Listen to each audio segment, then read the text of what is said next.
Hello, everyone, and welcome to another episode of the Joseph Ryder Anderson podcast.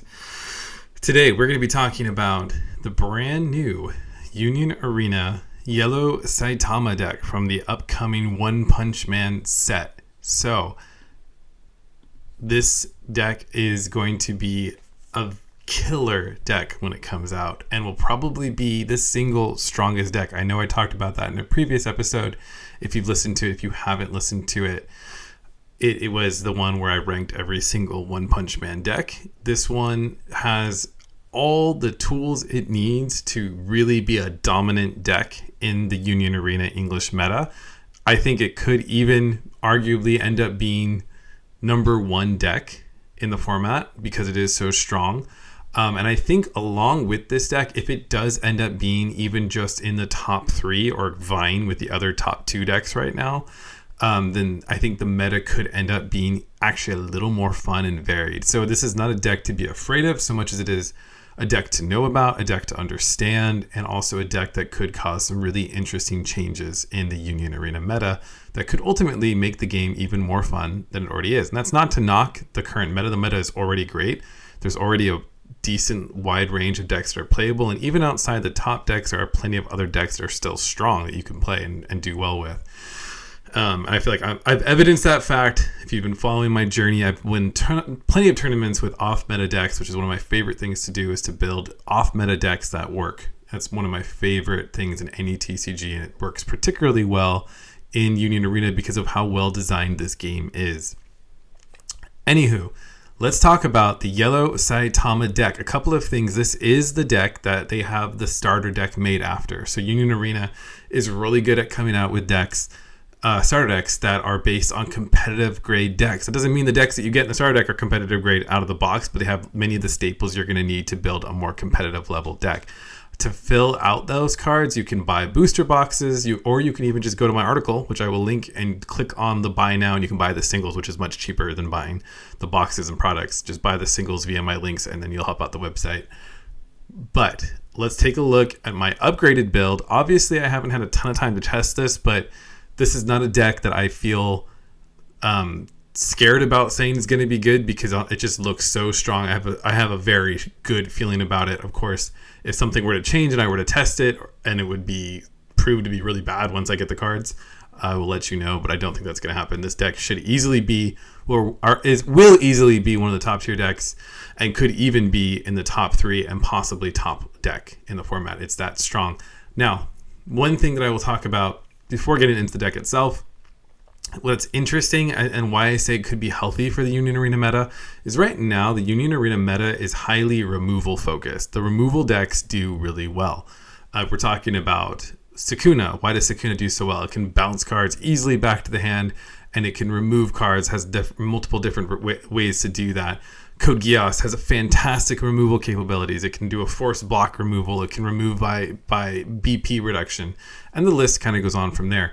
What I like about One Punch Man is it's sort of an anti-removal deck. If we look at the key core things that make this deck strong, the core aspects of this deck, it's really that it's an anti-removal deck. It doesn't mean it doesn't have any weaknesses. It doesn't mean there aren't other ways to deal with it besides removal, but it forces players to think outside the box and go outside of just removing characters to keep your opponent from gaining an advantage. And I think that could create a more fun and dynamic meta, right? Where like decks like Toshiro Hitsugaya, that was once a top meta deck, could come back in and be really strong because Toshiro doesn't remove, he rests, right? Cards like Tokito could be really strong in this kind of a format. And it could just cause a little bit more variation in how decks are built and what decks are doing well at the top. So I think it could be really fun to have this deck be in the mix, and I actually do hope it ends up doing really well. And it should, because as you're going to see, it has plenty going for it.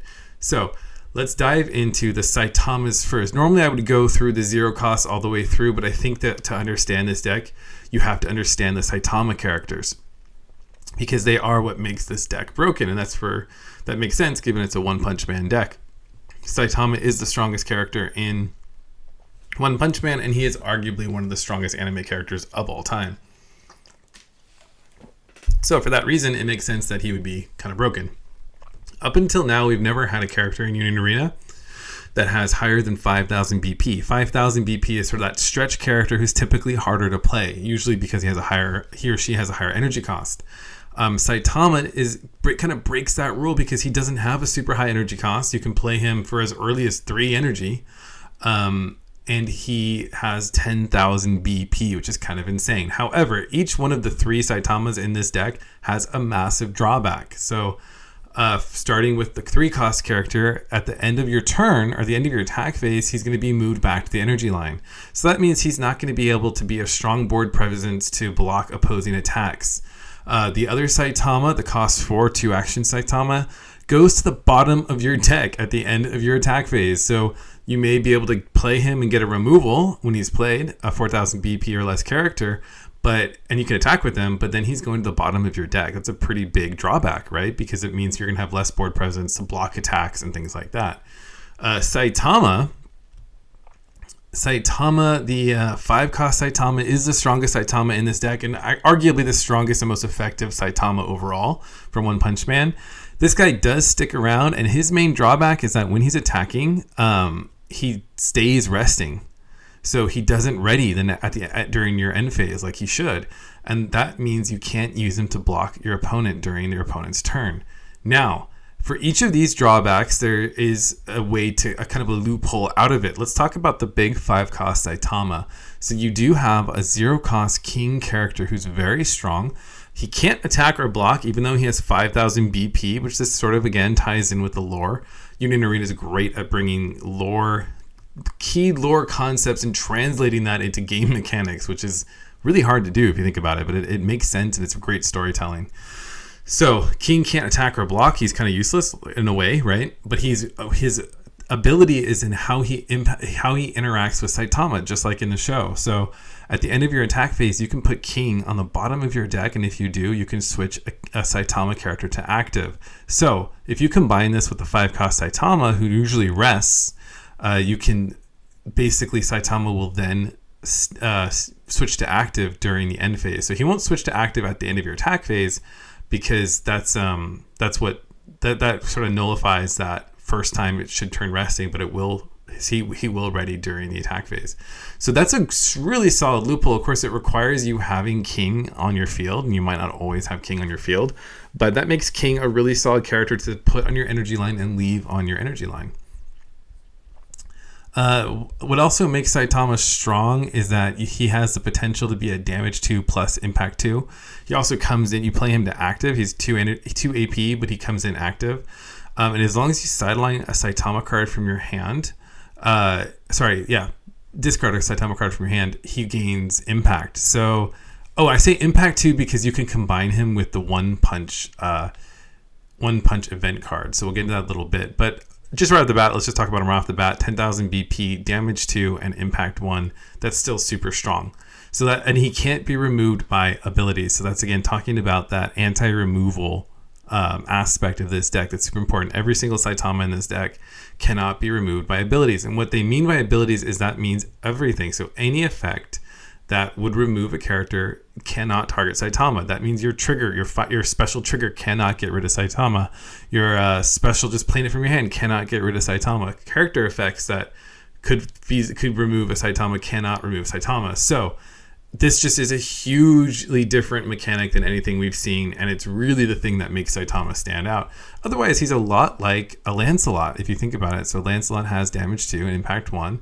He's a lot like that, other than he's not sidelining anything when played. So I think another thing to kind of keep in mind, because we see that 10,000 BP and it's like, well, what does that mean? In a way, it doesn't mean as much as you might think, right?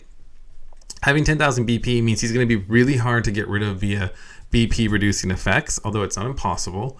It also means that he's going to be attacking over active triggers. So up until now, the active trigger has been a surefire way to block a follow-up attack. So you might take a hit, or you might block an attack and then take a hit, and then the active trigger comes out and you restand your character, and then that character has enough BP to defend against all follow-up attack. In this situation, Saitama is going to get through most of those active trigger boosts. So that's really where the 10,000B comes into effect. It doesn't really matter in regards to your sideline specials, because even though he has more than 5,000 BP, he can't be removed by a special anyway. So it's not really coming into play there. That's more the ability that's coming into play there.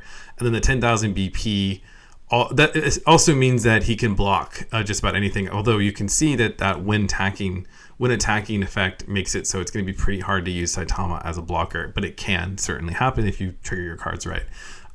Speaking of blocking, he does also work really well with your 3-cost Genos. So your 3-cost Genos, when sidelined, you can choose one character on the field and switch it to active. So assuming your Saitama has, even if he is not been readied via your King effect, if you have Saitama on the field and Genos gets sidelined, you can then ready that Saitama and take a block with him. So he's going to need a little help to be used as a blocker. He's much more of an offensive character, not so much a defensive character, but he can be a defensive character as long as you put a little love and care into it. So that's really Saitama in a nutshell. Again, anti-removal, that's what he is. And I think it's actually kind of what the meta needs right now. So it's not just, you really don't want to have a situation where the entire game's becoming a situation of just trading removals. You want a little bit more variation there. So I think this can add a really fun element. Now let's go through the characters other than Saitama one by one. Starting with the 0-cost Silver Fang. This deck runs very few non-triggers as it is now, and this 0-cost Silver Fang has a Nullify Impact. And I think Nullify Impact, we've seen it becoming more and more meta relevant. We've been seeing more and more incentivized reasons to run Nullify Impact. So for example, Genos, the 3-cost Genos has Nullify Impact, but he also has that powerful when sidelined, and he also gains 1,000 BP when you have Saitama on the field, which is pretty crazy. Also, he has the color trigger. So there's just tons of reasons to play this character with Nullify Impact. And I think that this could help balance the meta and make it so Impact isn't just so overwhelming of a keyword. I think more and more people will be running Nullify Impact in their decks, especially since they're being incentivized to do so by having more than just the 0-cost 2,000 BP characters without a trigger. But in this deck, this Silver Fang works great. You can also then use him to raid your 4,000 BP raid Silver Fang, which is a solid secondary attacker in this deck. We also have a 0-cost Genos, who's here mostly to get so you can use your special, which is an Incinerate Cannons, which works if you have a Genos character on play to eliminate 5,000 BP characters. And he's also a great raid target for your 4-cost Genos, we'll talk about in a moment. Moving on to Silver Fang. This Silver Fang actually works really well if you combo him with your Saitama 2-action Saitama 4-cost. So he's the one that you play and it sidelines a character with 4,000 BP or less, but he also then has the drawback of going to the bottom of your deck at the end of your attack phase. However, if you use you can play your Silver Fang, use his effect if he's on the front line, and then you can return Saitama to your hand. And if you do that, you can then even switch your Silver Fang to active. So he works really well when you tie him up with Saitama. There are situations where you might want to get that attack off, so you wouldn't use that. But if you want to just keep a Saitama in your hand to keep using that when played removal, that's a great way to do that. We've already talked about Genos, but super solid card. We talked about Saitama. Let's talk about the 4-cost Genos. So this 4-cost Genos, when played, gains impact till the end of the turn, and then when he's sidelined, you can play another Genos with 3 or less energy from your hand set to resting on the field, and if you have Saitama on the field, it comes in active.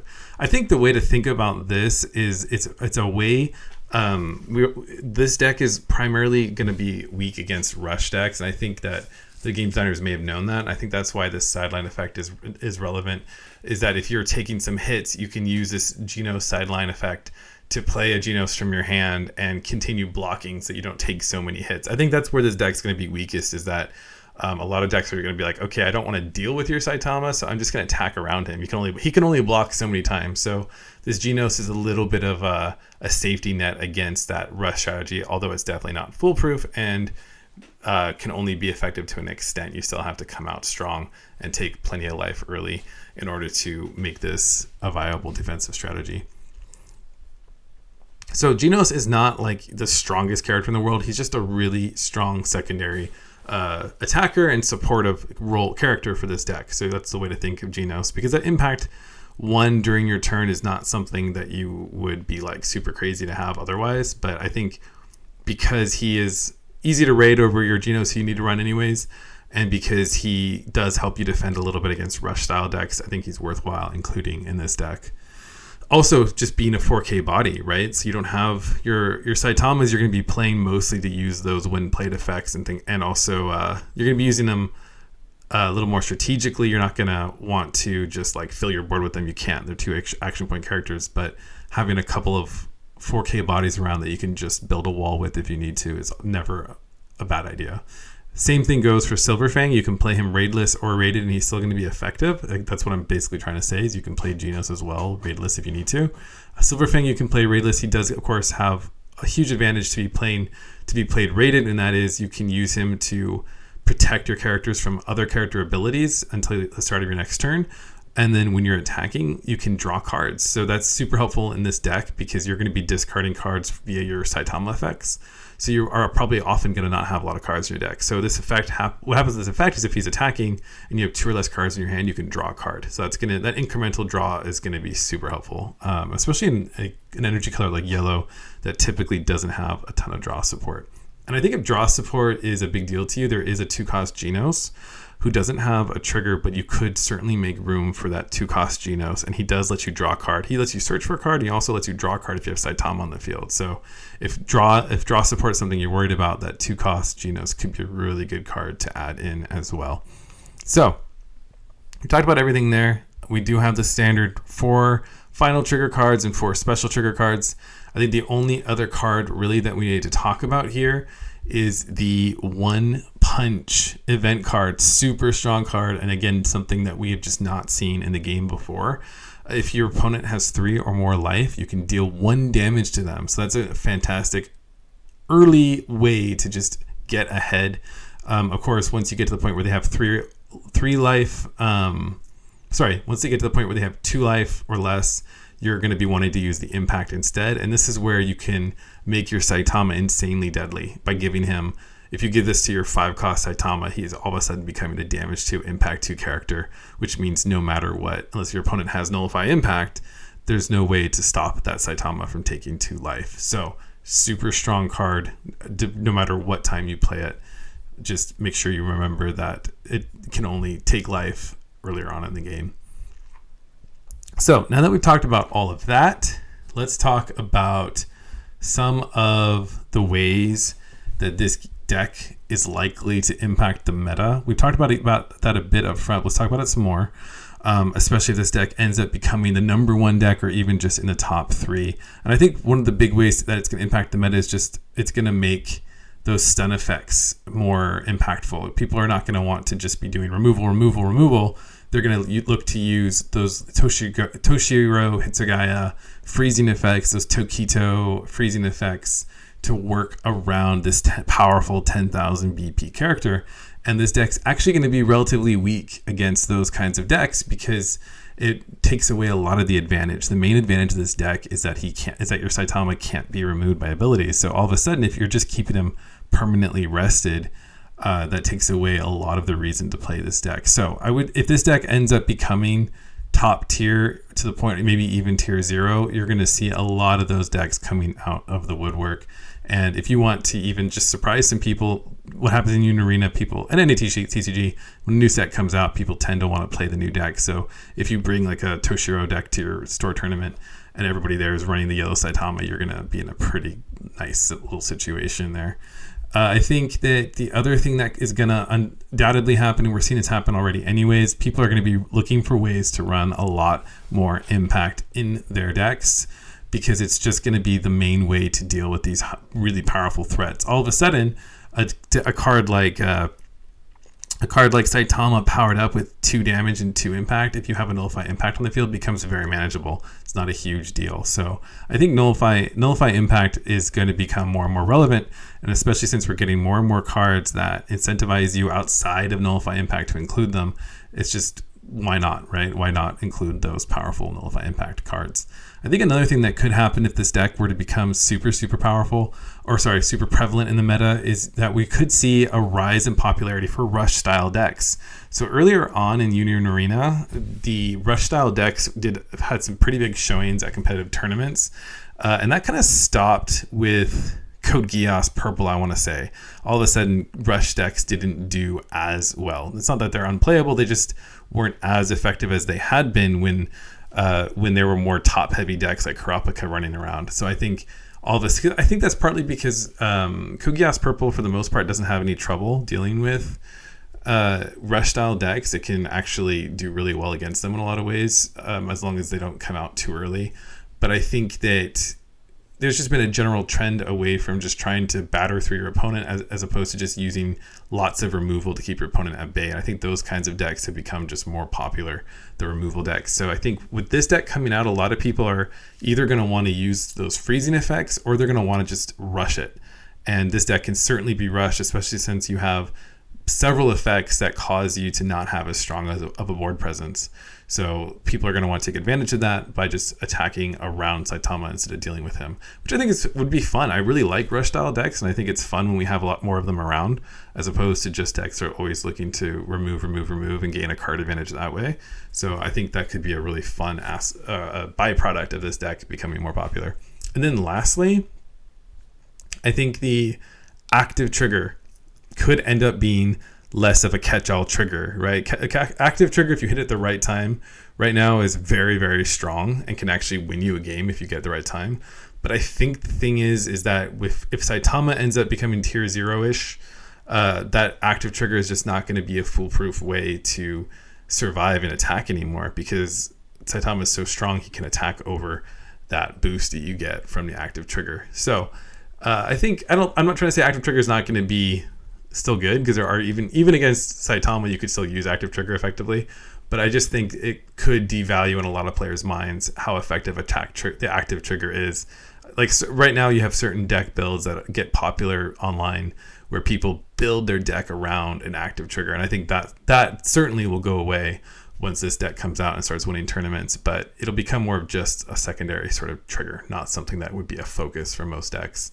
And that is just about it. Ironically, that same thing could be true. That same thing for Saitama. There's not a ton of active triggers available to Saitama, but Saitama would be a very powerful character to pair with active. So that example is really only applied to decks outside of Saitama. But even in this Saitama deck, it's only running one active trigger, because otherwise, a Saitama 10,000 BP with active trigger is pretty insane. So, but for any deck outside of Saitama, active trigger will look a little less appealing than it did pre One Punch Man. And that is everything that I have for you today. Subscribe, leave a review for this podcast, help other people find it, and you can again find this deck and the complete list in the notes section. Check it out on my website, josephryderanderson.com. Talk to you next time.